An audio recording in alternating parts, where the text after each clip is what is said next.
Praise the lord. మన ప్రభువును రక్షకుడునైన యేసయ్య పరిశుద్ధ నామములో మీ అందరికీ నా వందనాలు. అందరూ బాగున్నారా? ప్రత్యేకమైనటువంటి శుభాకాంక్షలు ఉదయకాలం మీకు తెలియజేస్తూ ఉన్నాను. గలతీ సంఘానికి వ్రాసిన పత్రిక 5వ అధ్యాయం 1వ వచన భాగం. ఈ స్వాతంత్రమును అనుగ్రహించి క్రీస్తు మనలను స్వతంత్రులుగా చేసి ఉన్నాడు. ఈ స్వాతంత్రాన్ని అనుగ్రహించినటువంటి వాడు దేవుడు.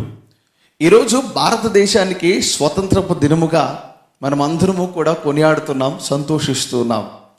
అయితే దేవుడు ఈ ప్రపంచంలో ఉన్నటువంటి ప్రతి మానవాళ్ళందరినీ కూడా దాస్యము అనేటువంటి కాడిలో నుంచి దేవుడు మనం తప్పించాడు, పాపములో నుంచి తప్పించాడు. తన విలువైన పరిశుద్ధమైన రక్తాన్ని మనందరి కొరకు చిందించాడు. నిజంగా ఎంత గొప్ప దేవుడు అండి. అందుకే ఆయన రాసినటువంటి మాట, మీరు స్థిరముగా నిలిచి మరలా దాస్యమును కాడి కిందకి మీరు వెళ్ళబాకండి. ఇంకా పాపములోనే ఉన్నారేమో. పాపములో ఉన్న మన కొరకే ఆయన మరణించాడు. పాపంలో ఉన్నటువంటి మన కొరకే ఆయన సిలువమానుపై అప్పగించుకున్నాడు.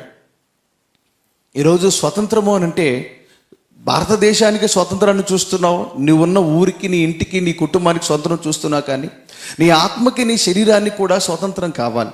పాపం ఎటు చూసినా కూడా మనిషిని ఏలుతుంది. ఒకటి చేయకూడదు అనుకుంటాడు, దాన్నే చేస్తూ ఉన్నాడు. ఏది వద్దు అనుకుంటున్నాడో దాని వైపుకే మనసు లాగుతాం. ప్రపంచాన్ని మనం స్వాధీనం చేసుకోవచ్చు, కానీ హృదయాన్ని స్వాధీనం చేసుకోవడం చాలా కష్టం. దాని మాట విని చాలామంది పాపం చేస్తుంటారు. ఈరోజు అనేక మంది పాపం చేయడానికి కారణం ఏంటంటే హృదయంలో వారికి వచ్చినటువంటి ఆశ. బైబిల్ చెప్తుంది, దురాశ గర్భమును ధరించి పాపమును కనగా, పాపము పరిపక్వై మరణాన్ని కన్నది.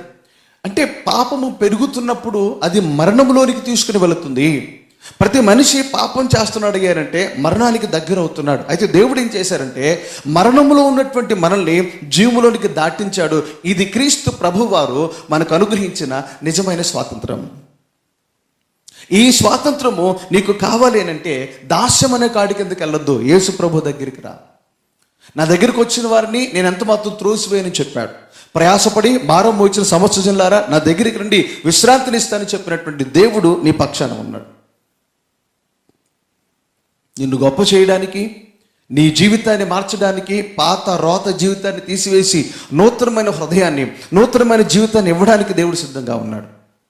నువ్వు ఆయన దగ్గరికి వస్తే నీ బ్రతుకు మారుతుంది. నువ్వు ఆయన దగ్గరికి వస్తే నీ జీవితం మారుతుంది. అనేక మంది ప్రభువు దగ్గరికి వచ్చి మేలు పొందారు, ఆశీర్వాదాలు పొందారు. ఈరోజు ప్రభు కూడా తన చేతులు చాచి పిలుస్తున్నాడు, రండి ఆయన వైపు చూద్దాం, ఆయన అనుగ్రహించే స్వాతంత్రంలోనికి వద్దాం, ఆయన అనుగ్రహించే నిత్యమైన స్వాతంత్రాన్ని సంపాదించుకుందాం. ఈ స్వాతంత్రాన్నే దేవుడు నీకు ఇచ్చాడు.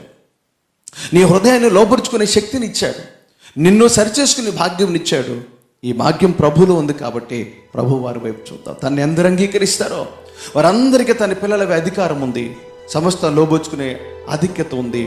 ఆధిక్యతను పొందడానికి ఆయన వైపు చూద్దాం. ఇటు ఆశీర్వాదం దేవుడు మీకు, మీ కుటుంబాలకి దయచేయను గాక. ఆమేన్. Praise the lord.